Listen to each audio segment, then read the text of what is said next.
Good afternoon. Welcome to another episode of Final Whistle Breakdown, where the whistle might be blown dead, but the conversation is just getting started.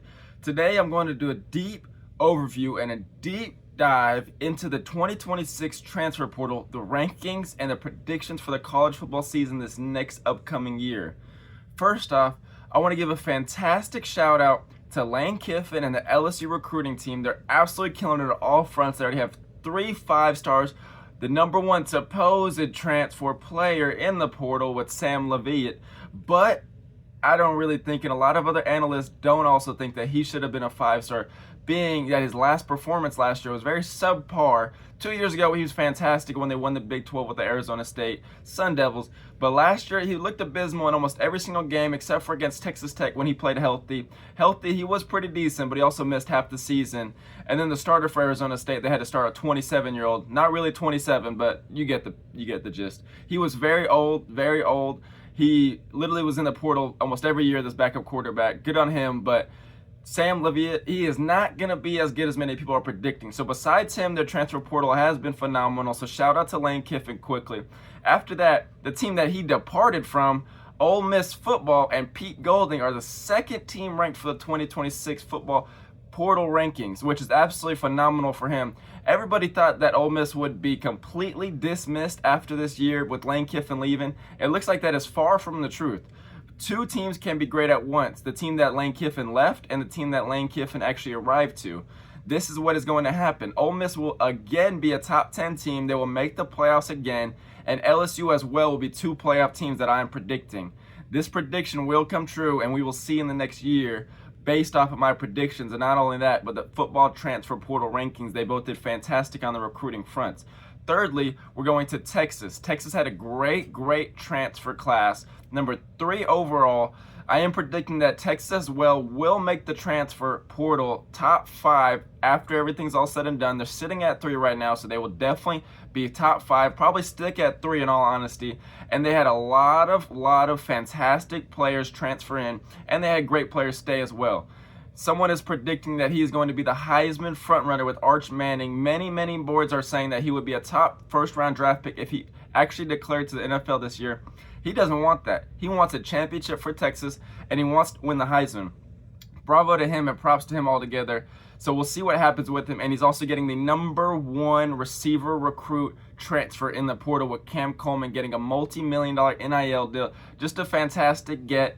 Not only that, but Malachi Toney is interested in Texas as well. So we might have to see what happens with Malachi Toney. He's predicted to get $2 to $4 million on the transfer portal. So we have to stay tuned for that in the coming days, because of the championship portal. They had multiple days after to get transferred. Following that, we're going to have Ohio State, a Big Ten powerhouse, number 4 overall in the transfer portal. They're definitely going to be a top 10 team, and they will make the playoffs as well. So everyone in this transfer portal top 10 almost is predicted to make the playoffs, and I'm predicting the same. Number 5, we have Penn State. Scratch that. Penn State is not making the playoffs. So besides Penn State so far, all of these teams will be making the playoffs, but Penn State has a lot of 4-stars. They have 35 total commits right now. Great on them. But altogether, I will say that Penn State is not going to make the playoffs, but they will have a turnaround year with their new head coach, Matt Campbell, coming from Iowa State. A lot of their transfer players are from Iowa State, such as Rocco Becht and more. But we have to see how they can adjust to that Big Ten gritty defense. And then 6 overall, we have Oklahoma State with 54 total commits. They almost had every single player that was worth anything at North Texas transferring. Starting with the quarterback, who was a 5-star, Mr. Drew himself. The head coach is really doing everything he possibly can do to elevate this Oklahoma State football team. We shall see what happens. A team that was really one of the worst teams in college football last year. See if they can move it around with the new head coach Morris. I am predicting they will win at least 6 games this year, but it is tough to bring in a whole new class, whole new team practically, and see how that adjusts. I think a lot of the North Texas players were a little bit too high ranked based off of their competition and based off of the division that they were in. Not only that, but the conference. Everything is accumulated into their score, and they had multiple 5-stars transfer, a couple 4-stars, and I don't really believe that they're going to be as highly ranked as their transfer portal will be, but they definitely will be middle of the pack for the Big 12. Heck, they might even win 7 or 8 games, but I'm predicting no more than 7 games in all honesty, in my opinion. Following that, we're going to have the Indiana Hoosier football team. They have been killing it all fronts. National championship, Mr. Heisman Dozen himself. Curt Cignetti is the best college football coach right now currently. And then now they're 7th in the transfer portal. So they're rebuilding, they're rebooting, and they're going to be even better than this year. It's crazy because they had not a whole lot of great, fantastic 5 or 4 stars this current year, and they won the championship. Now with true 4 stars and 5 stars, they're going to build, they're going to retool, and they're going to get even better than they were this year. They look like an NFL offense, an NFL defense, and their special teams are sound. No turnovers since the first game of the year. They only had 1 turnover as a fumble the whole season, and that is only the first time since the 1990s a college football team has accomplished that feat. So bravo to Indiana for winning the entire thing, and bravo for them and Curt Cignetti to being able to recruit while they were getting ready for the national championship, something that many teams could not do. Following, we're going to have number 8 with Texas Tech, all the oil money. They're going to come back. They have multiple 5 stars, multiple 4 stars. They've really rebuilt their front D-line and their linebacking core with their front 7, most of them going to the draft. They had the best front 7, top 3 at least in some opinions, but they definitely had the best in the Big 12. Fantastic D-line, fantastic linebackers. Their defense looks sound in every single game. Their offense in the playoffs looked absolutely horrid because Baron Morton, 6th-year quarterback, played terrible. But now they have the true number 1 quarterback in the transfer portal with Brendan Sorsby from Cincinnati. He's getting a multi-million-dollar deal. Not only that, but he had to give up a $1 million NIL back to Cincinnati based off his contract and the clause. If he left, he'd have to pay that back. So he paid $1 million, got him more than 3, and now he's going to be making bank after he goes to the NFL as a first-round draft pick with 1 year from Texas Tech. He will turn this Texas Tech offense around. They also got multiple 4-star receivers, and they will win the Big 12 championship again 2 times in a row for the first time ever, and they were going to win the national championship is my prediction.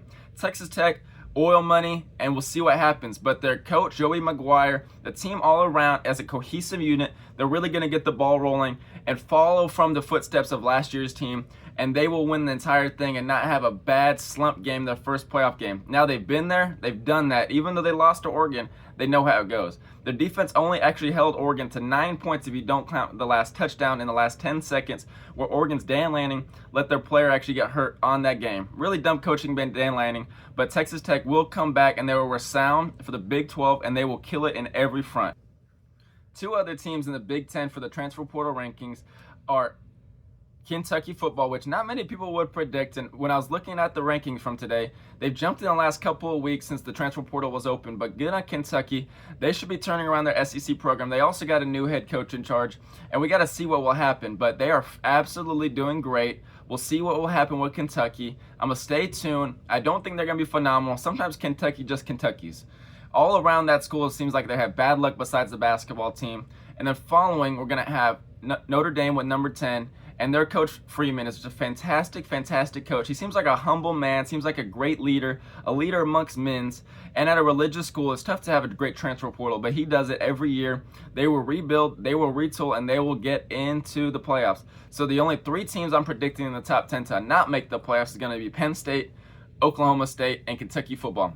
The other 7 are guaranteed to make the playoffs, and we shall see with this in the next year. But college football is more exciting than ever. Breaking news that now they can have patches with logos on their jerseys, similar to how the MLS, similar to how the NBA, and similar to how overseas soccer has patches all over their jerseys and everything. So you might be seeing love symbols, you might be seeing energy companies on Texas Tech jerseys, or you might be seeing anything on really any company, anything on those jerseys, anything on the cleats, anything on the helmet to make extra money.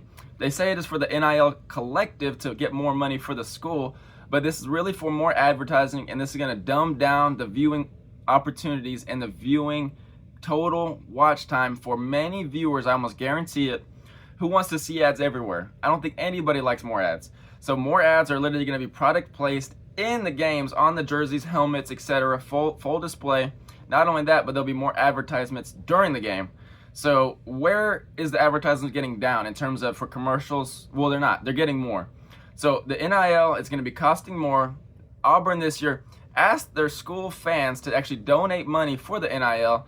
Not that they only have enough, but Auburn himself is 12 in the transfer portal, so I really don't think they need to ask their fans for money when their fans are everyday citizens just making it by check to check. So that in itself is a disgrace. But not only that, the advertising is going to ruin the college football. I think it's still going to be a great year. There's a lot of great teams. I love the parity, But now the teams like Mark Cuban with Indiana, whoever can throw the bag is going to keep their teams up at the top with the talent tiers. And now we shall see what will happen. Thank you for checking in with another episode of Final Whistle Breakdown.